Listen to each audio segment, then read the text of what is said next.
Class 10th के math का Oswal books के सैंपल पेपर 1 के सभी क्वेश्चन के सॉल्यूशन देखते हैं। चलिए स्टार्ट करते हैं हम पहले क्वेश्चन से। देखिए सैंपल पेपर 1 है, इसका जो ये बोर्ड डेट इशू किया है ना 16 सितंबर 2022 को, इसी के हिसाब से इसमें सिलेबस दिया गया है और क्वेश्चन बनाए गए हैं। देखिए जो क्वेश्चन है ये आपका क्वेश्चन पेपर 5 सेक्शन में बटा हुआ है, ए से ई तक लेकर। सेक्शन ए में आपके 20 क्वेश्चन एमसीक्यू हैं जो मैं अभी सामने एक एक कराऊंगा आपको आगे इसके। सेक्शन बी में 5 क्वेश्चन है 2-2 नंबर के। सेक्शन सी में 6 क्वेश्चन है 3-3 नंबर के। सेक्शन डी में 4 क्वेश्चन है 5 नंबर के। और सेक्शन ई में 3 केस बेस्ड स्टडी क्वेश्चन है 4-4 नंबर के। ये आपको एक एक करके चलिए हम इसको सॉल्व करते हैं। ये आपको करना होगा, मैं इसको सॉल्व करा रहा हूँ एक एक करके। स्टार्ट करते हैं हम पहले क्वेश्चन से। फर्स्ट क्वेश्चन देखिए, सेक्शन ए है ना, मैं पीछे बताया था सेक्शन ए में कितने क्वेश्चन है 20, सभी एक एक नंबर के क्वेश्चन है। देखिए फर्स्ट क्वेश्चन है, if a and b two positive integer, a और बी दो पॉजिटिव इंटीजर हैं, ए की वैल्यू क्या दी हुई है, ए की वैल्यू दी हुई है पी क्यूब और क्यू की पावर 4, और बी की वैल्यू देखिए क्या दी है, बी की वैल्यू दी हुई है यहाँ पे पी स्क्वायर क्यू की पावर क्यूब। ए की वैल्यू क्या है पी क्यूब, ए की value P cube into Q की पावर 4, और यहाँ बी की वैल्यू पी स्क्वायर क्यू की पावर 3। फिर देखिए दिया हुआ है कि P and Q prime number है। प्राइम नंबर जानते हैं ना, जो अपने से कटे और 1 से कटे और अपने आप से कटे, इसके और ज़्यादा फैक्टर ना हो उसे प्राइम नंबर बोलते हैं। पी और क्यू प्राइम नंबर है। HCF दिया हुआ है, देखिए HCF क्या दिया हुआ है, HCF दिया हुआ है ए और बी का, ए और बी दोनों नंबर का HCF दिया हुआ है P की पावर m इंटू क्यू की पावर n। वही LCM दिया हुआ है, LCM क्या दिया हुआ है a और b का, यहाँ पे दिया हुआ है P की पावर r और Q की पावर ये s दिया हुआ है। देखिए HCF हम क्या जानते थे, यहाँ पे फैक्टर दिया हुआ दोनों ना, यहाँ पे आप ध्यान से देखेंगे जो दिया क्वेश्चन यहाँ पे a की वैल्यू क्या दी पी क्यूब क्यू की पावर 4, b की वैल्यू पी स्क्वायर क्यू की पावर 3। देखिए जो यहाँ पे दिया हुआ है HCF हम निकालते हैं। HCF क्या होता है, दोनों में जो मैक्सिमम हो, जो इसमें भी हो इसमें भी हो, यहाँ पे पी स्क्वायर है पी क्यूब है, तो LCF क्या हो जाएगा, HCF मतलब हाईएस्ट कॉमन फैक्टर, सबसे ज़्यादा पी स्क्वायर में भी है और पी क्यूब में भी पी स्क्वायर है। क्यू यहाँ पे देख, वैसे ही बी में क्यू की पावर क्यूब है, यहाँ पे क्यू की पावर 4 है, तो बी का क्या हो जाएगा क्यू की पावर 3। मतलब यहाँ पे HCF इसकी क्या हो जाएगी पी स्क्वायर क्यू की पावर क्यूब, यही इसमें हाईएस्ट फैक्टर है। फिर देखिए LCM निकाल लेते हैं। LCM क्या होता है, मतलब उसमें सब कुछ आ जाए। यहाँ पे देखो पी क्यूब और पी स्क्वायर, पी क्यूब में पी स्क्वायर भी आ जाएगा ना, तो इसमें मतलब सब कुछ ले लेते हैं। पी क्यूब हो गया, फिर क्यूब देखिए क्यू की पावर 4 है, क्यूब है तो क्यू की पावर क्या हो जाएगा 4। HCF इसका पी स्क्वायर क्यूब हो जाएगा, और LCM यहाँ पे P की पावर क्यूब और Q की पावर 4 हो जाएगा। देखिए इसको सिंपली अगर मैं बताऊं, यहाँ पे देखो अगर आपका 10 और 15 है, इसका HCF कैसे निकालते हैं, इसका फैक्टर अगर 2 5 जा हो गया, और यहाँ पे 2 5, यहाँ पे इसको आप कर दीजिए ना, इसको थोड़ा कॉम्प्लिकेटेड कर दीजिए, कॉम्प्लिकेटेड इन द सेंस यहाँ पे इसको आप 500 कर दीजिए। देखिए 500 क्या होता है, 2 5 जा 10, 2 5 जा 10 है, 2 5 जा 10 और 10 10 जा 100, 10 जा 100 हो गया, और 100 5 जा 500। ये देखिए इसका फैक्टर है। देखो मैं कैसे किया हूँ वो बता रहा हूँ। HCF कैसे निकालते हैं, दोनों में जो कॉमन हो, यहाँ पे एक 2 है, यहाँ पे एक 2, दोनों में है ना 2, HCF इसके 2 हो गए। और देखो यहाँ पे 5 भी देखिए, यहाँ पे 1 5, यहाँ पे 1 5, HCF क्या हो गया 5। वही LCM के केस में हम मैक्सिमम लेते हैं। देखो यहाँ पे यहाँ 2 है, यहाँ 2 है, लेकिन 2 यहाँ पे कितने हैं 2 है, तो 2 ले लेंगे जिसमें सब कुछ आ जाए। 5 यहाँ पे 1 है, लेकिन 5 यहाँ पे कितने हैं 3 हैं। ऐसे हम निकाले हैं, वैसे ही यहाँ पे मैं निकाला हूँ जो Q है, यहाँ पे HCF जो है ये कम वाला, ऐसा आप इसको कोरिलेट करके देख लेंगे। फिर नेक्स्ट क्वेश्चन इसमें क्या है दिया हुआ है, इसमें यहाँ पे कि जो HCF है ये किसके बराबर है, P की पावर m Q की पावर n।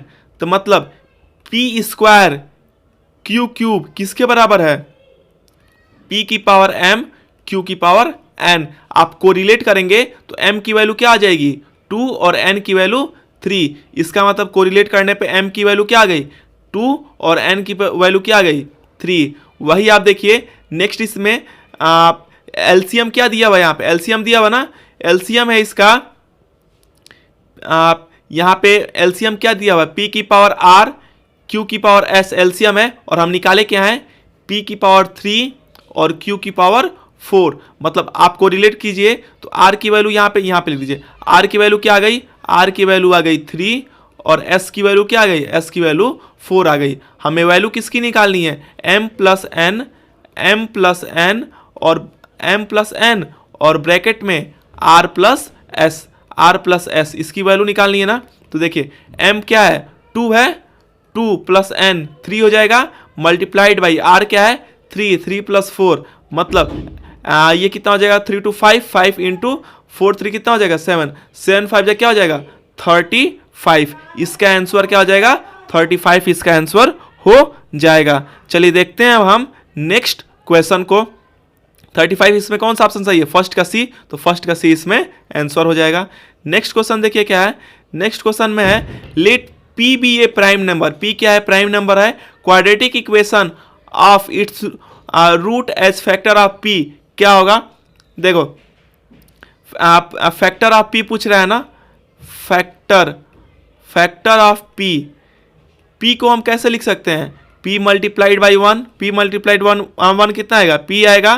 देखो रूट्स p एंड 1 के आप कैसे निकालेंगे, रूट्स जो इसके रूट्स मतलब solution, roots of p and 1, p और 1 के रूट्स कैसे लिखेंगे, तो फार्मूला होता है एक्स स्क्वायर, रूट्स लिखने के x square minus sum of roots, roots को जोड़ दो, उसके जो सॉल्यूशन है जोड़ दो, multiplied by x plus product of roots is equal to 0। X square sum root को जोड़ के मल्टीप्लाई कर दो एक्स से और प्रोडक्ट ऑफ रूट, तो x square minus sum of root क्या हो जाएगा, क्या है रूट p है और 1 है, और p प्लस 1 हो गया, x यहाँ पे कर दो प्लस दोनों को मल्टीप्लाई कर दो, p इंटू 1 इजकल टू 0 हो जाएगा। तो ये क्या हो गया x square minus p plus 1 x और 1 मल्टीप्लाई बाई p क्या हो जाएगा p इजकल टू 0। यही जो है इसका रूट्स हो जाएगा अगर p का निकालना है तो देखो यहाँ पे ये कौन सा ऑप्शन है, इसमें आप देखेंगे इसमें ध्यान से, तो इसमें आपका एक्स स्क्वायर पी माइनस ये ऑप्शन बी वाला सही है, सेकेंड का इसमें बी वाला सही हो जाएगा। नेक्स्ट क्वेश्चन देखिए इसमें क्या है, क्वेश्चन नंबर 3 देखिए, if alpha and beta are zeros of polynomial f x क्या दिया हुआ है, पॉलिनोमियल एफएक्स दिया हुआ है p x square minus 2x plus 3p।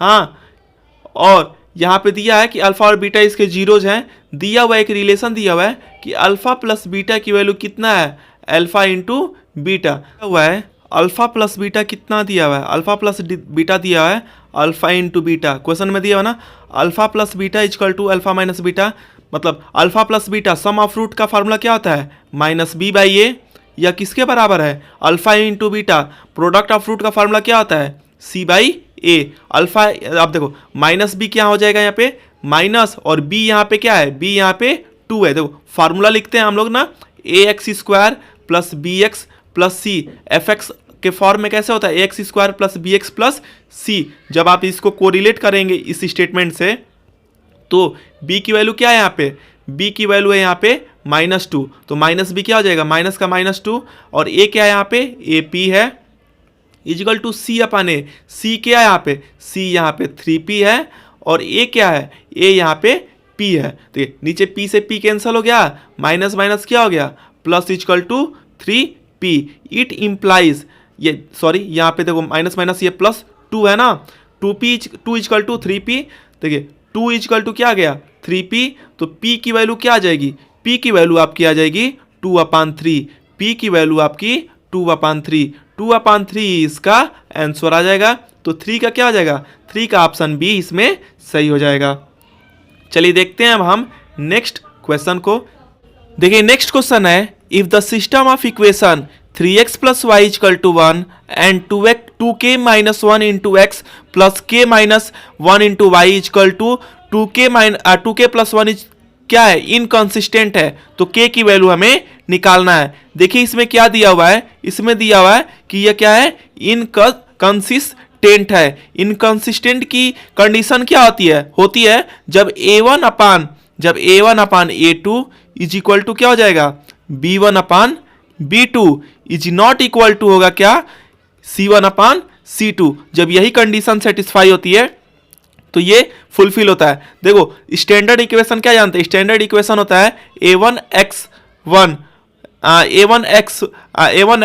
Plus b1y plus c1 is equal to 0 equation होता है ना। आप इसे कोरिलेट कीजिए, क्या इक्वेशन है, 3x plus y is equal to 1। जब आप इसमें कोरिलेट करेंगे तो देखो इसको हम कैसे लिखेंगे, 3x plus y minus 1 is equal to 0 हो जाएगा। हाँ, फिर देखिए सेकेंड इक्वेशन क्या है, ये हो गया। तो इसके हिसाब से आप देखेंगे तो a1 क्या आ गया, a1 आपका 3 आ गया, b1 क्या आ गया, b1 आपका 1 आ गया, और c क्या आ गया, c1 आपका क्या आ गया, c1 आपका माइनस 1 आ गया। वही जब आप दूसरा देखेंगे 2k माइनस 1 ऊपर दिया है ना, 2k 1 minus x plus k minus 1 into y is equal to क्या दे रहा है, 2k प्लस 1। देखो इसको भी कोरिलेट करो पीछे ऊपर वाले से, a1x plus b1y plus c1 is equal to 0 से, तो आप देखेंगे कि यहाँ पे a2 जो ये नया वाला में a है, ये क्या है, 2k माइनस 1 है। वही b1 क्या है, k माइनस 1 है, और b1 करें सॉरी b2 है k माइनस 1, और c2 है आपका क्या दिया हुआ है, c2 है आपका ये देखो ये इधर आएगा, इस साइड आएगा तो माइनस में आ जाएगा ना, तो c2 है आपका ये माइनस 2k प्लस 1, ऐसे है ये आपका स्टैंडर्ड इक्वेशन है। अब देखिए हमको किस पे, अगर इनकंसिस्टेंट है तो ये इस पर फुलफिल होना चाहिए। देखो a1 upon a2 is equal to b1 upon b2 होना चाहिए ना। देखो c2 ये इज नॉट इक्वल टू वाला तो छोड़ो, तभी हम k की वैल्यू निकालेंगे। देखो a1 क्या है 3, a2 क्या है 2k minus 1 is equal to b1 क्या है 1, b2 क्या है k माइनस 1। आप क्रॉस मल्टीप्लीकेशन कर दीजिए तो 3 का मल्टीप्लाई हो जाएगा किससे, k माइनस 1 से, और 2k माइनस 1 का मल्टीप्लाई हो जाएगा किससे, 1 से। तो क्या हो जाएगा, ये हो जाएगा 3k minus 3 is equal to क्या हो जाएगा 2k माइनस 1। इधर ही भेजेंगे 3k में से 2k माइनस जाएगा तो k की वैल्यू क्या आ जाएगी, minus 1 plus 3। It implies k की वैल्यू क्या आ गई, k की वैल्यू 2 आ गई। ऐसे ही आप इसको सॉल्व करेंगे। चलिए देखते हैं हम अब नेक्स्ट क्वेश्चन को। क्वेश्चन नंबर 4 का सॉल्यूशन ये था। देखिए ये सभी एक एक नंबर के क्वेश्चन है। क्वेश्चन नंबर 5 देखिए क्या है, if the vertices of parallelogram PQRS is taken is this then the coordinate of the fourth vertices पूछ रहा है। देखिए पैरेललोग्राम है ना, इसके अपोजिट साइड्स इक्वल होता है। अगर मैं यहाँ पे देखो यहाँ पे पैरेललोग्राम एक बना देता हूँ। पैरेललोग्राम में क्या होता है, इसके अपोजिट साइड्स इक्वल होता है। वर्टिसेस पूछ रहा है इसमें, तो देखो कैसे करेंगे। सबसे पहले हम एक एक को यहाँ पे लिखो। देखो यहाँ पे अगर आप लिखोगे क्या लिखेंगे, देखो PQ दिया हुआ है लेंथ ना यहाँ पे, तो आप क्या कर लीजिए, आप यहाँ पे देखो यहाँ पे ये साइन भी देखना है। कार्टेशियन सिस्टम वाला आप साइन जानते हैं ना, पहला क्या होता है प्लस प्लस, दूसरा क्या होता है माइनस प्लस, फिर क्या होता है माइनस माइनस, चौथा क्या होता है प्लस माइनस। तो ये साइन का ध्यान देंगे। देखो अगर इसको बीच में से ऐसे कर दो, इसी हिसाब से इसको कर दो, 4 क्वाड्रेंट में बांट दो, ये प्लस प्लस वाला होगा। देखो प्लस प्लस वाला दिया है, हाँ तो P की ये कोऑर्डिनेट हो जाएगी, क्या हो जाएगी 3 और 4। ये Q की कोऑर्डिनेट क्या हो जाएगी, यहाँ पे Q क्या हो जाएगा आपका, Q हो जाएगा -2 और 3, और R यहाँ पे हो जाएगा, R क्या हो जाएगा, R आपकी हो जाएगी -3 और -2। मैं कैसे लिख रहा हूँ, ये कार्टेशियन सिस्टम में जो साइन है, साइन के हिसाब से कर रहा हूँ। यहाँ पे देखो दोनों 3 और 2 में माइनस माइनस है ना, तो माइनस माइनस थर्ड में आता तो थर्ड में ऐसे कर दिया। ये दोनों P प्लस प्लस है तो प्लस वाला यहाँ पे कर दिया। यहाँ पे देखिए कितना होगा, आप देखेंगे ध्यान से इसको, तो देखो ये डिस्टेंस देखो कितना है, ये वाली आप डिस्टेंस देखेंगे यहाँ पे, तो ये कितना गया है। देखो ये वाली, देखो ये वाली लेंथ इस लेंथ के बराबर होगी, क्योंकि पैरेललोग्राम में अपोजिट साइड्स क्या होते हैं, इक्वल होते हैं। तो देखो डिस्टेंस आप देखेंगे तो ये ऊपर कितना गया है, ये जो लेंथ है आप देखेंगे यहाँ पे, तो तो यहाँ पे आपका गया है ये एक्स एक्सिस पे 3 और नीचे पे कितना गया है, देखो ये वाई एक्सिस है ना, वाई एक्सिस पे कितना गया है, यहाँ 3 डिस्टेंस और नीचे 2, टोटल कितना वाई पे ट्रेवल किया है 5, तो ऊपर 5 है, यहाँ पे ऊपर कितना है 4, तो 4 5 में से 4 माइनस कर दीजिए। देखिए 4 ऊपर है तो क्या करेंगे कि 5 आ जाए यहाँ पे आपका y वाला -1 आ जाएगा। x ऐसे ही देखो x एक्सिस यहाँ पे कितना है ट्रेवल किया है -2 और इधर कितना है -3 है, तो -2 और -3 टोटल कितना हो गया 5 हो गया ना, तो ये 3 ऊपर है तो नीचे कितना आएगा कि ये 5 आ जाएगा, तो ये आपका ये 2 आ जाएगा। देखो कैसे मैंने किया, इसके कोऑर्डिनेट को कैसे निकाला, ये जो s है s का कोऑर्डिनेट जो मैं निकाला हूं 2 और -1 निकाला हूं। एक बार और इसको ध्यान से देखिए कैसे किए। देखिए यहां पे इसके कोऑर्डिनेट को देखो, आप यहां पे देखोगे x और इसको देखो, यहां से ये x कोऑर्डिनेट है -2 और -3, -2 और -3 के बीच में कितना डिस्टेंस है, तो देखो -2 के बाद आया आपका -1, फिर आपका 0 आएगा, फिर 1 आएगा, फिर 2 आएगा, -1 -2 4 आए ना। ऐसे ही 3 के बाद यहां पे नीचे आओगे तो 4 आना चाहिए, तो देखो कैसे आएगा, ये 3 के बाद यहां पे देखिए 3 के बाद क्या आएगा, ये 2 आ गया नीचे, फिर 1 आया, फिर 0 आया, फिर 1 आया, 4 के बाद क्या आएगा, यहाँ पे 1 के बाद क्या आएगा 2 आएगा। ऐसे ही लॉजिक से करना है इसको।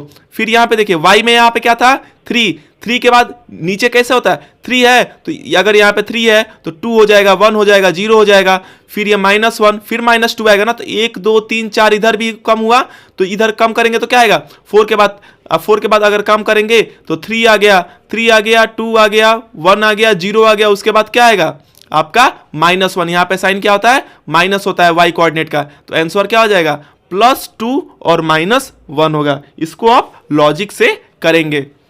नेक्स्ट क्वेश्चन देखिए कैसे करेंगे। नेक्स्ट क्वेश्चन है आपका क्वेश्चन नंबर 6। एक ट्रायंगल दिया है, triangle A B C is congruent to triangle P Q R. देखो एक ट्रायंगल है, सॉरी कॉन्ग्रुएंट नहीं सिमिलर है। ट्रायंगल ए बी सी जो है ये क्या दिया हुआ है, ये सिमिलर है किसके, ट्रायंगल पी क्यू आर, इसके सिमिलर है। फिर देखिए ए बी का स्क्वायर दिया है 4, इसका स्क्वायर दिया है, ये क्या है स्क्वायर ए बी, देखो यहाँ पे दिया है ए बी का स्क्वायर अपान पी क्यू का स्क्वायर का रेशियो क्या दिया है, रेशियो दिया हुआ है 4/9। तो देखो हम लोग फार्मूला जानते हैं ना, हम लोग ये जानते हैं कि अगर स्क्वायर साइड का दिया हुआ है तो ये एरिया है, साइड हम कैसे निकालते हैं A B upon P Q, A B upon P Q क्या हो जाएगा, ये स्क्वायर इधर आ जाएगा तो √/, हो जाएगा √4/9, मतलब 2/3 हो जाएगी। 2/3 किसकी वैल्यू आ गई, ए बी और पी की रेशियो की वैल्यू आ गई 2/3, ये आ गई। नेक्स्ट देखिए इसमें क्या है, इसमें फाइंड करना है, उसके बाद फाइंड करना है कि A M upon P N क्या होगा। ए एम देखिए ए एम और पी एन इसका ऑल्टीट्यूड दिया है, ऑल्टीट्यूड मतलब क्या, जो बेस पे 90 डिग्री का एंगल बनाता है। देखिए हम जानते हैं कि जो स्क्वायर होता है, देखिए A B square, A B जो साइड का स्क्वायर होता है A B square upon P Q square है ना, ये एरिया से, ये एरिया को डिनोट करता है, ट्रायंगल के एरिया को।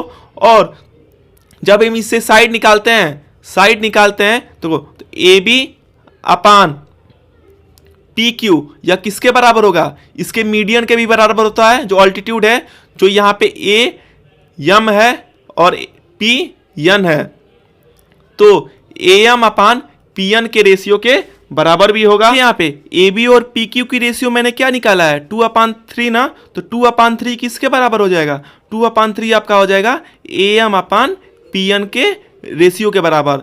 हमें निकालना क्या है, a M upon P n ही निकालना है ना, तो A M upon P n का रेशियो क्या हो जाएगा 2/3। देखिए 2/3 कौन सा ऑप्शन हो जाएगा 6 का, इसमें आपका डी आंसर सही हो जाएगा। नेक्स्ट क्वेश्चन देखिए कैसे करेंगे। नेक्स्ट क्वेश्चन है आपका क्वेश्चन नंबर 7 है x tan cos theta, x tan 60 degree cos 60 degree है ना, देखो इसको लिखो कैसे, x tan 60 डिग्री, फिर ये क्या है cos 60 डिग्री किसके बराबर है, ये है sin 60 डिग्री और cot 60 डिग्री। देखिए वैल्यू पुट अप कीजिए, x tan 60 की वैल्यू क्या होती है √3, cos 60 की वैल्यू क्या होती है 1/2 इज इक्वल टू sin 60 की क्या होती है √3/2। कॉट 60 की वैल्यू क्या होती है 1/√3। √3 से √3 कैंसिल हो गया, ये नीचे डिनोमिनेटर से 2 कैंसिल हो गया, तो x की वैल्यू क्या आ जाएगी, x की वैल्यू 1/√3 आ जाएगी। x की वैल्यू क्या आ गई √3 आ गई। अब देखिए 1/√3 इसमें क्या पूछा है, देन x इक्वल टू 1/√3। तो 1/√3 किसकी वैल्यू होती है, tan 30 डिग्री, किसकी tan 30 डिग्री की वैल्यू क्या होती है 1/√3 होती है। तो इसमें ऑप्शन क्या हो जाएगा 7 का ऑप्शन बी वाला सही हो जाएगा। नेक्स्ट क्वेश्चन देखिए 8 क्या है, 8 है आपका, अगर दिया हुआ है कि sin थीटा 8 दिया हुआ है sin theta plus cos theta, sin theta और cos थीटा अगर √2 है तो आपको tan थीटा cot थीटा निकालना है। देखिए कैसे करेंगे, ये कब होता है, देखो हम अगर लॉजिक लगाओगे तुम, देखो अगर देखो 1/√2 और 1/√2 को ऐड करोगे तो √2 क्या, √2 इसमें एलसीएम हो जाएगा, √2 1 टाइम गया तो ऊपर क्या जाएगा, ये 1 होगा, 1 + 1 मतलब ये क्या हो जाएगा 2√2 हो जाएगा। फिर 2/√2 को अगर रेशनलाइज कर दो ऐसे ऊपर नीचे तो क्या हो जाता है, ऊपर हो जाएगा 2√2/2 हो जाएगा, मतलब ये क्या आ गया √2 आ गया। देखो मतलब अगर थीटा की वैल्यू ऐसा हम पुट करें कि उसकी वैल्यू 1/√2 दोनों केस में आए तो किस में आता है, हम जानते हैं कि साइन 45 डिग्री की भी वैल्यू क्या होती है 1/√2 होती है, और cos 45 डिग्री की भी वैल्यू क्या होती है 1/√2 होती है, cos 45 की भी वैल्यू 1/2। मतलब अगर हम sine 45 degree plus cos 45 degree करेंगे तो यही 1/√2 क्या हो जाएगा, सॉल्व करने पे √2 हो जाएगा। हाँ तो इसका मतलब यहां थीटा की वैल्यू क्या होगी, थीटा की वैल्यू हम कैसे क्या पुट करेंगे 45 डिग्री, थीटा की वैल्यू आपकी 45 डिग्री आ जाएगी। आप इसको लॉजिक से अपने कॉमन सेंस से कर सकते हैं, थीटा की वैल्यू 45 डिग्री। तो देखो किसकी निकालनी है, हमें आंसर निकालना है tan theta plus cot theta की वैल्यू।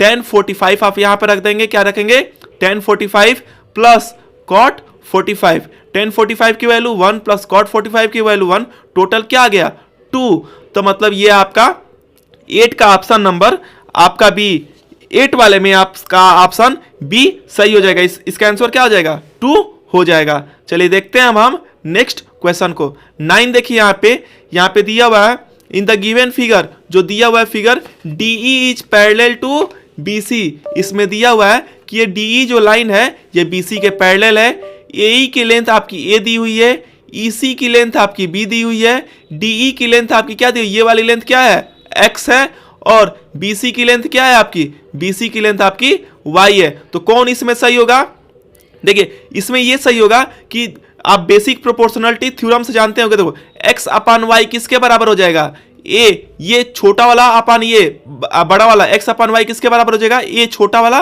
और बड़ा वाला क्या हो जाएगा a प्लस b इसके बराबर हो जाएगा। इसका मतलब x की वैल्यू क्या हो जाएगी, x की वैल्यू हो जाएगी ay, ये डिवाइड है तो इधर जाएगा तो मल्टीप्लाई हो जाएगा ay/a प्लस b इसके बराबर हो जाएगा। मतलब x की वैल्यू क्या हो जाएगी, x की वैल्यू आपका इसमें ऑप्शन सी सही हो जाएगा, x की वैल्यू हो जाएगी x equal to ay/a plus b, यही इसका सही हो जाएगा। नेक्स्ट क्वेश्चन देखिए आप, डीजे ट्रेपेजियम, क्या ABCD ट्रेपेजियम दिया हुआ है और AD पैरेलल दिया है BC के। चलो हम फिगर बनाते हैं। देखिए ये ट्रेपेजियम दिया है और रिक्वायरमेंट के हिसाब से आप कैसे बनाएंगे ABCD। देखिए यहाँ पे दिया है ना AD पैरेलल है किसके, BC के, AD का लेंथ दिया हुआ है आपका 4 सेंटीमीटर। डायगोनल देखो इसमें दिया हुआ है इसका कि डायगोनल AC, जो डायगोनल AC है वह कहाँ बाइसेक्ट कर रहा है, डायगोनल AC और BD बाइसेक्ट कर रहे हैं कहाँ O पे। फिर रेशियो दिया हुआ है इसका क्या AO/OC, देखो ये डायगोनल और इस डायगोनल का रेशियो AO/OC, DO/OB किसके बराबर दिया हुआ है 1/2, और हमें BC फाइंड करना है। BC फाइंड ध्यान से देखोगे तो इस ट्रायंगल AOD और BOC से ही सब मैटर है। देखिए इसमें AO, ये वाली साइड AO और OC का रेशियो और DO और BO का रेशियो 1/2 है ना, तो इस वाले ट्रायंगल में जब दो साइड के रेशियो 1/2 है तो AD का और BC का भी रेशियो क्या हो जाएगा 1/2 2 हो जाएगा सिमिलरिटी के हिसाब से। देखो ये वाला साइड इसके बराबर, ये वाला साइड इसके बराबर, और बीच में क्या हो गया आपका ये वर्टिकली अपोजिट से, तो एस ए एस सिमिलरिटी हो जाएगी। तो आपका क्या हो जाएगा, एस ए एस सिमिलरिटी हो गई, तो जो ए ओ अपान ओ सी है इसके करस्पॉन्डिंग साइड क्या हो जाएंगे, सिमिलर हो जाएंगे। ए ओ अपान ओ सी, डी ओ अपान ओ बी, ये किसके बराबर हो जाएगा, A D upon B C similar हो जाएंगे, और इसका रेशियो क्या हो जाएगा 1/2 हो जाएगा। मतलब A D upon B C, A D upon B C आपका क्या होगा 1/2 हो गया। अब वैल्यू पुट अप कर दीजिए, यहाँ पे देखिए ए डी की वैल्यू क्या दी हुई है 4 सेंटीमीटर, तो ए डी क्या हो जाएगा 4, बी सी क्या है, बी सी की जगह पे बी सी हो जाएगा, ये 1/2। अब क्या कर देंगे, क्रॉस मल्टीप्लाई कर दीजिए इसमें, तो B C into 1 B C हो जाएगा, 4 2 8 सेंटीमीटर। यही जो है बी सी की लेंथ क्या हो जाएगी 8 सेंटीमीटर, यही इसका आंसर हो जाएगा। देखते हैं अब हम नेक्स्ट क्वेश्चन को। क्वेश्चन नंबर देखिए 11 क्या है, if two tangents inclined at an angle of 60 degree drawn to a circle of radius 3 centimetre. मतलब एक ये क्या है, सर्कल है, यहाँ से अगर हम टेंजेंट ड्रॉ करते हैं, यहाँ पे टेंजेंट लाइन जो एक पॉइंट से गुजरती है, देखो ये कितना, ये रेडियस कितना है, रेडियस ये इसका यहाँ पे 3, यहाँ पे 3, और एंगल कितना का बना रहा है 60 डिग्री। देखो एंगल 60 का बना रहा है, तो फिर देखिए इसमें क्या पूछ रहा है, इसमें पूछ रहा है कि find the length of each tangent equal. ये टेंजेंट इक्वल है, ये टेंजेंट इक्वल दिखा रहा है, इसी की लेंथ पूछ रहा है। तो आप इसको क्या मान लेंगे, इसको अगर आप लेंथ x मान लो और इसको भी लेंथ क्या हो जाएगा, ये इक्वल टेंजेंट है तो इक्वल हो जाएगा। देखो एंगल दोनों इक्वल दिखा रहा है, कितना एंगल आपका दिखा रहा है 60 डिग्री। ये बाइसेक्ट करते हैं जो सेंटर पे डालते हैं, ये थ्योरम होता है, तो 60 का आधा कितना हो जाएगा 30 डिग्री, ये हो जाएगा 30 डिग्री, ये हो जाएगा। और कोई भी चीज़ देखो ये यहाँ पे अगर हम ये टेंजेंट जो है सेंटर से जो हम रेडियस डालते हैं टेंजेंट पे, वो कितने डिग्री का एंगल बनाता है, ये 90 डिग्री का एंगल बनाता है। सेंटर से जो ये टेंजेंट पे आप लाइन ड्रॉ करते हैं, जो रेडियस टच करती है यहाँ पे, टेंजेंट किसे बोलते हैं, एक पॉइंट से जो लाइन गुजरे सर्कल के उसे क्या बोलते हैं टेंजेंट, और वो कितने डिग्री का एंगल बनाता है 90 डिग्री का। देखिए अगर हम इस फिगर में लेंगे तो देखो कैसे निकालेंगे। अगर मान लीजिए रेडियस ये दिया हुआ है, ये थीटा दिया हुआ है, यहाँ पे आप लगा दीजिए tan 30 डिग्री, tan 30 डिग्री लगा दीजिए। tan 30 क्या होता है, P अपान B होता है। tan 30 की वैल्यू क्या होती है 1/√3। परपेंडिकुलर देखिए क्या है यहाँ पे, परपेंडिकुलर क्या है यहाँ पे, परपेंडिकुलर 3 है, और बेस x है, बेस ही निकालना है ना x। इसका मतलब x क्या हो जाएगा, 3 का क्रॉस मल्टीप्लाई कर दीजिए ऐसे, तो मतलब x इंटू 1x, 3 इंटू √3 क्या हो जाएगा 3√3, x इक्वल टू क्या हो जाएगा 3√3 सेंटीमीटर। यही इसका आंसर हो जाएगा। कौन सा ऑप्शन है इसमें, ऑप्शन डी इसमें सही है। चलिए देखते हैं हम नेक्स्ट क्वेश्चन को। 12 नंबर देखो, find the area of circle that can be inscribed in A square of 6 centimetre. आपको सर्कल का एरिया बताना है जो कि एक स्क्वायर के अंदर है। देखो ये सर्कल है, स्क्वायर के अंदर क्या है, ये सर्कल है। आपका क्या बताना है इसमें, सर्कल का एरिया बताना है, और स्क्वायर की साइड क्या दी हुई है 6 सेंटीमीटर। देखो 6 सेंटीमीटर ये है स्क्वायर की साइड, यही डायमीटर हो जाएगी। देखो डायमीटर क्या हो जाएगी सर्कल की, डायमीटर हो जाएगी आपकी 6, डायमीटर हो जाएगी 6 सेंटीमीटर। इसका मतलब रेडियस क्या हो जाएगा, रेडियस होता है डायमीटर का आधा, 6/2 क्या हो जाएगा 3 सेंटीमीटर हो जाएगा। एरिया निकाल दो अपना, एरिया निकाल दो। एरिया ऑफ सर्कल क्या होता है, एरिया ऑफ सर्कल का फार्मूला होता है पाई आर स्क्वायर।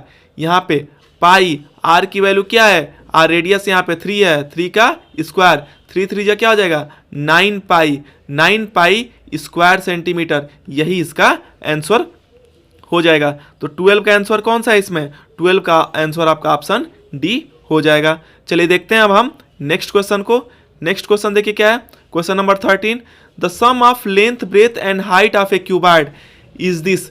लेंथ देखो दिया हुआ है, length plus breadth plus height का सम कितना दिया हुआ है 6√3 दिया हुआ है। फिर the length of diagonal, cuboid का डायगोनल का लेंथ, देखो डायगोनल का फार्मूला क्या होता है, डायगोनल ऑफ क्यूबॉइड का फार्मूला होता है √L² + B² + H square. Diagonal of cuboid का ये फार्मूला होता है, और ये डायगोनल ऑफ क्यूबाइड कितना दिया है, 2√3 दिया हुआ है। क्या निकालना है इसमें हमको, total surface area. Total surface area हमको निकालना है किसका, total surface area of cuboid हमें निकालना है। चलिए total surface area of cuboid क्या होता है, देखिए total surface area of cuboid होता है, इसका फार्मूला क्या होता है, फार्मूला होता है टोटल सरफेस एरिया का 2LB plus BH plus HL। इसकी वैल्यू हमें निकालनी है। पहले हम देखो कैसे निकालेंगे, हम एक पहले फार्मूला जानते हैं L plus B plus H का, A plus B plus C का होल स्क्वायर क्या जानते हैं, A square plus B square plus C square plus 2AB plus 2BC plus 2CA होता है ना। वैसे ही L plus B plus H का होल स्क्वायर क्या हो जाएगा, L square plus B square plus H square plus 2LB plus BH plus HL। यही टोटल सरफेस एरिया है ना। देखो हम कैसे कर रहे हैं, यही जो वैल्यू दी हुई है ये क्या है, ये आपकी टोटल सरफेस एरिया की वैल्यू है। इसके जगह हम TSA लिख सकते हैं। देखो length plus breadth plus height यहाँ पे क्या दिया हुआ है, 6√3। 6√3 का क्या हो जाएगा, whole square is equal to length square plus breadth square plus height. देखो √L square plus B square plus H square की √2√3 है ना। इसका मतलब L square plus B square plus H square की वैल्यू क्या हो जाएगी, ये रूट इधर जाएगा तो स्क्वायर हो जाएगा, तो 2√3 का क्या हो जाएगा, स्क्वायर हो जाएगा। 2 2 जा 4 इंटू 3 मतलब ये 12 आ जाएगा। तो इसकी वैल्यू क्या आ गई, 12 आ गई। Plus 2LB plus BH plus HL की वैल्यू क्या आई, TSA है। ये टोटल सरफेस एरिया है क्यूबाइड, इसी को निकालना है ना। अब इसको स्क्वायर करो, 6 6 जा 36, √3 इंटू √3 क्या हो जाएगा 3 is equal to 12 plus TSA। मतलब टोटल सरफेस एरिया क्या हो जाएगा, टोटल सरफेस एरिया 36 इंटू 3 करेंगे तो कितना आएगा, 36 इंटू 3 करेंगे आप तो 108 आ जाएगा। और देखो मैं डायरेक्ट कर दे रहा हूँ तो स्पेस की कमी है, तो देखो 100 हो गया और 12 इधर जाएगा तो क्या हो जाएगा, माइनस हो जाएगा। मतलब total surface area of cuboid आपका क्या हो जाएगा, total surface area of cuboid आपका 96 स्क्वायर सेंटीमीटर। यही जो है इसका आंसर हो जाएगा। इसमें 13 का कौन सा आंसर हो जाएगा, 13 का ऑप्शन सी सही हो जाएगा। चलिए देखते हैं नेक्स्ट क्वेश्चन को। देखिए नेक्स्ट क्वेश्चन है, if the difference of mode and median of a data is 24 then find the difference of median and mode. मतलब दिया हुआ क्या है, mode minus median. Mode minus median कितना दिया हुआ है आपका 24 दिया हुआ है। और क्या पूछ रहा है, पूछ रहा है आपका median minus mean. Median minus mean क्या करना है, पूछ रहा है। देखिए इसको कैसे लिखेंगे, हम एक फार्मूला जानते हैं, पहले इसको अच्छे से लिख लो। देखो मोड इजकल टू क्या लिख देंगे, 24 प्लस मीडियन लिखेंगे, इधर जाएगा तो फिर देखिए हम फिर आप इसको दो, हम एक फार्मूला जानते हैं, क्या फार्मूला जानते हैं, mode is equal to 3 median, mode is equal to 3 median minus 2 mean. ये स्टैंडर्ड फार्मूला होता है। देखो अब इसी से कोरिलेट करके हम इसको सॉल्व करेंगे। कैसे करेंगे, देखिए ये वाला जो ऊपर हम लोग अभी किए थे, मोड इजकल टू 20, देखिए ये तो स्टैंडर्ड फार्मूला हो गया। देखिए ये कैसे किए थे, mode minus median is equal to 24 दिया है तो mode is equal to 24 plus 24 plus median हो जाएगा। इसका मतलब ये जो ये है RHS को LHS में कीजिए, 24 प्लस मीडियन किसके बराबर हो जाएगा, 24 प्लस मीडियन आपका मोड के बराबर हो जाएगा। इसका मतलब 24 प्लस मीडियन, 24 प्लस मीडियन जो है, मोड की वैल्यू ऊपर क्या है, मोड की वैल्यू हो 3 मीडियन माइनस 2 मीन। मोड की वैल्यू 3 मीडियन माइनस 2 मीन है, यह है ऐसे।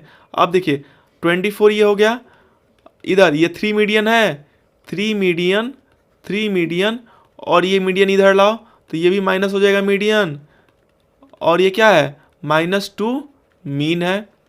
तो मतलब 24 इजकल टू 3 में से 1 गया तो 2 मीडियन माइनस 2 मीन हुआ। 24 है ये, इजकल टू 2 कॉमन करेंगे तो क्या हो जाएगा, मीडियन माइनस मीन हो जाएगा। मतलब मीडियन माइनस मीन की वैल्यू क्या हो जाएगी, मीडियन माइनस मीन की वैल्यू।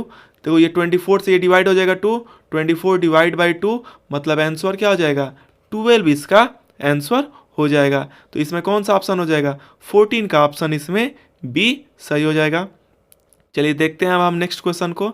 नेक्स्ट क्वेश्चन देखिए, question number 15, the number of revolution made by circular wheel of radius this in the rolling A distance of this.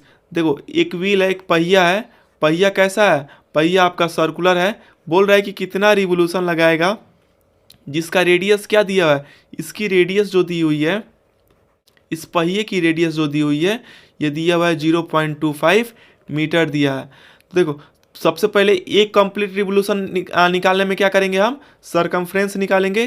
तो सरकमफ्रेंस का formula क्या होता है, 2πr। तो मतलब 2 इंटू 22/7, और रेडियस आर क्या है 0.25 ना, तो 25 अपन क्या हो जाएगा, डेसिमल में कर देंगे तो 100 हो जाएगा। ये तो 5 से कट 7 से कट रहा है, ये 7 से नहीं, यहाँ पे 7 से नहीं कट रहा है, तो ये 7 से नहीं कट रहा, गलती हुई, सॉरी। देखो इसको फिर से लिखते हैं, ये वाला चीज़ देखिए, जो ये वैल्यू है c इक्वल टू 2πr, 2 की वैल्यू 22/7 और इंटू आर क्या है 0.25, 0.25 को 25 आप 100 लिख सकते हैं। देखिए क्या कट रहा है, 25 1 जा 25 और 25 4 जा 100 हो गया, फिर 2 2 जा 4, 2 से ये 2 कट गया, फिर 2 से ये कट गया 11 टाइम, मतलब सरकमफ्रेंस आपका क्या आ गया 11/7 आ गया। देखिए यहाँ पे पूछ रहा है नंबर ऑफ रिवोल्यूशन कितना लेगा, नंबर ऑफ रिवोल्यूशन कितना लेगा, अगर टोटल डिस्टेंस कितना चलना है उसको 11 किलोमीटर, तो 11 किलोमीटर में कितना मीटर होता है 11 इंटू 1000 मीटर हो जाएगा। और देखो एक रिवोल्यूशन में कितना मीटर चल रहा है, एक रिवोल्यूशन में चाहिए, ये पहिया जो है एक रिवोल्यूशन चलने में कितना मीटर चल रहा है 11/4, तो ये 11/7 है, तो 11 और 7 कहाँ चला जाएगा, 11 अगर 7 नीचे आएगा तो 7 ऊपर चला जाता है, 11 से 11 कैंसिल हो गया, मतलब नंबर ऑफ रिवोल्यूशन आपका कितना आ गया, नंबर ऑफ रिवोल्यूशन आपका 7000, यही इसका आंसर हो जाएगा। चलिए देखते हैं हम नेक्स्ट क्वेश्चन को। टेबल में क्लास आप बनाएंगे, 0 से 5 में कितने फ्रीक्वेंसी हैं 10 हैं, फिर देखिए 5 से 10 में कितना है 15। ये कामुलेटिव फ्रीक्वेंसी कैसे बनती है, अब देखो ऐड करते जाओ, 10 और 15 कितना हो गया है आपका 25 हो गया, फिर देखो 10 से 15 में कितने हैं 12, फिर 25 और 12 को ऐड कर देंगे तो कितना हो जाएगा ये आपका 37, फिर आप 15 से 20 में कितने हैं 20, 37 में अगर 20 ऐड कर देंगे तो कितना आ जाएगा 57, और 57 में 9 ऐड कर दोगे तो कितना आ जाएगा 66। टोटल आप इसको काउंट करेंगे तो 66 आ रहा है, मतलब ये आपका 66 आया।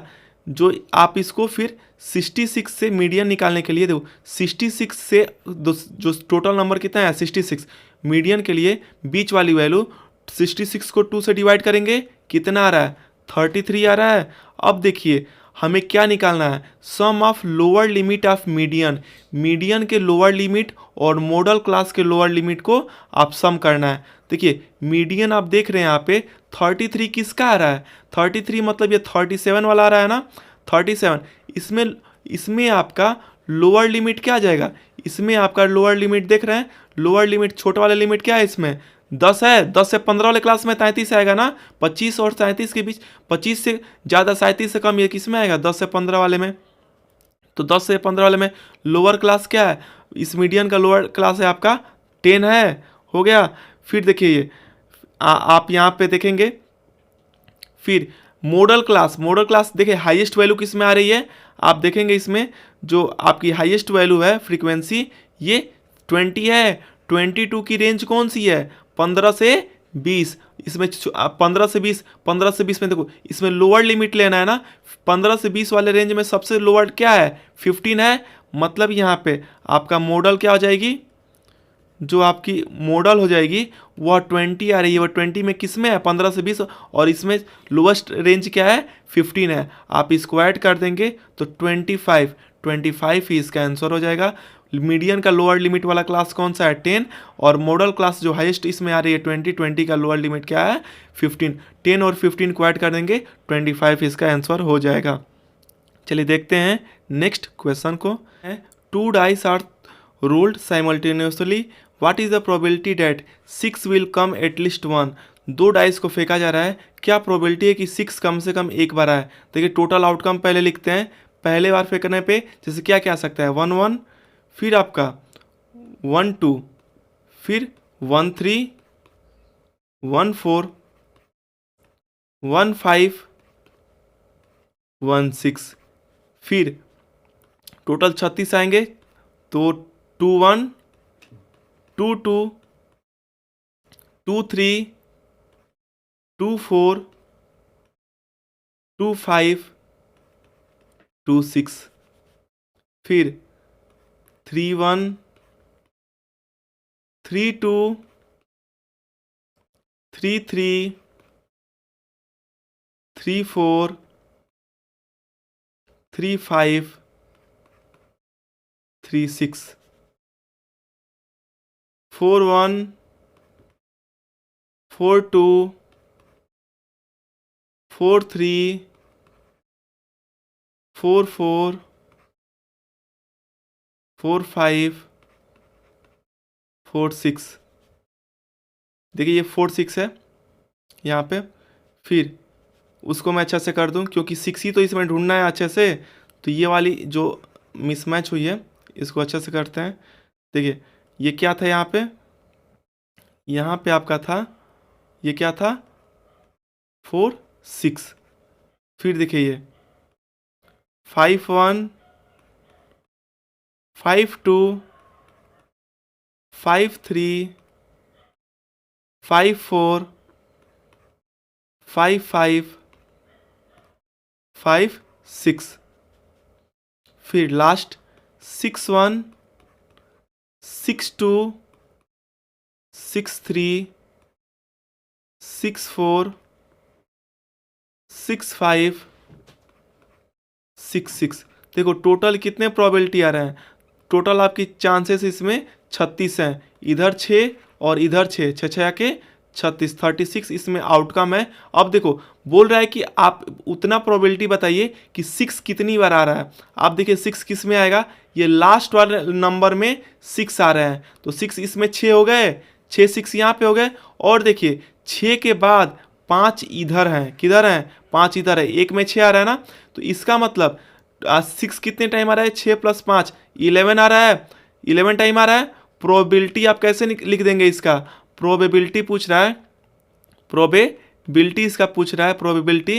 देखिए तो कैसा आउटकम कितना आ रहा है, जो रिक्वायर्ड आउटकम है कि 6 कम से कम एक बार आए, कितने में आ रहा है, 11 अपन टोटल आउटकम, टोटल कितने हैं 36 है इवेंट, तो 11 अपन 36 इसकी प्रोबेबिलिटी हो जाएगी, यही इसकी आंसर हो जाएगी। आंसर देखिए किसमें, 17 का इसमें सी ऑप्शन सही हो जाएगा।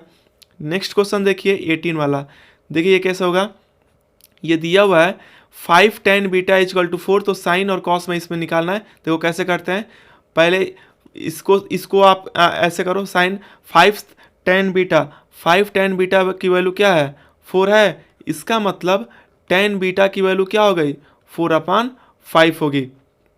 अब देखिए ये साइन जो 5 साइन बीटा है इसको भी 10 में लाइए, कैसे लाएंगे, 5 साइन बीटा -2 कॉस बीटा है, 5 साइन बीटा -2 कॉस बीटा अपान 5 sign beta plus 2 cos beta. देखो आप सभी को divide all term by cos beta में कॉस बीटा से डिवाइड कीजिए, क्योंकि हमें tan बीटा की वैल्यू निकालनी है। तो ये क्या हो जाएगी, 5 साइन बीटा अपान cos beta minus 2 cos beta अपान कॉस बीटा हो गया, फिर ये अपान हो जाएगा 5 साइन बीटा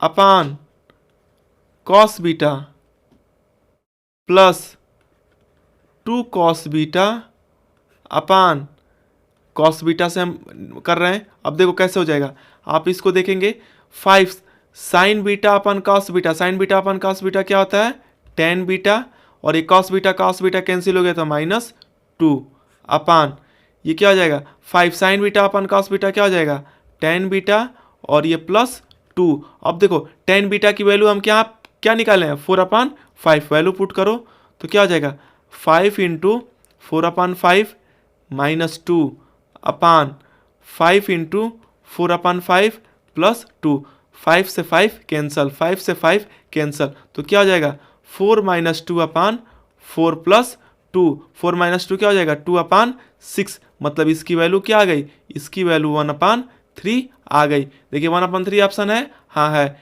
18 का कौन सा हो जाएगा, 18 का आपका ए ऑप्शन सही हो जाएगा। नेक्स्ट क्वेश्चन देखिए क्या है, नेक्स्ट क्वेश्चन है आपका क्वेश्चन नंबर 19। देखिए एसर्शन रीजन वाले हैं। In the question number 19 and 20 assertion और रीजन वाले क्वेश्चन है। चलिए देखिए 19 वाला क्या है, स्टेटमेंट क्या है, if the product of two number is this and their HCF is this, their LCM will be this.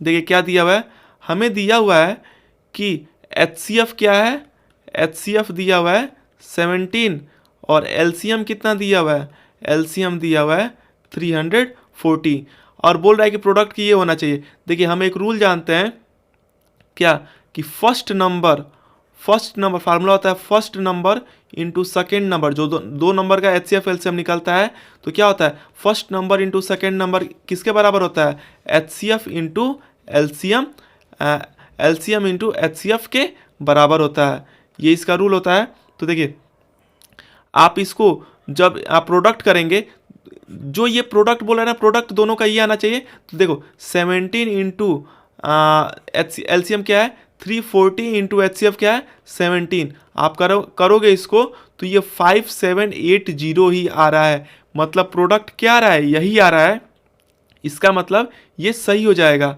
इसका देखो इसका मतलब कि जो ये प्रोडक्ट है HCF LCM का, ये स्टेटमेंट पहला क्या है सही है। सेकंड देखो क्या है HCF is always factor of LCM, LCF क्या है हमेशा फैक्टर होता है LCM का, ये भी सही है, लेकिन ये इससे रिलेटेड नहीं है। इसका एक्सप्लेनेशन क्या होगा, ये होगा कि फर्स्ट नंबर का मल्टीप्लाई सेकंड नंबर से करेंगे तो HCF इंटू LCM होता है, इसका ये एक्यूरेट एक्सप्लेनेशन नहीं है। तो दोनों तो सही है लेकिन फर्स्ट का एक्यूरेट एक्सप्लेनेशन नहीं है स्टेटमेंट आर, तो इसी वजह से ऑप्शन क्या हो जाएगा, ऑप्शन बी सही है कि दोनों सही है लेकिन एक्यूरेट उसका रीजन नहीं है।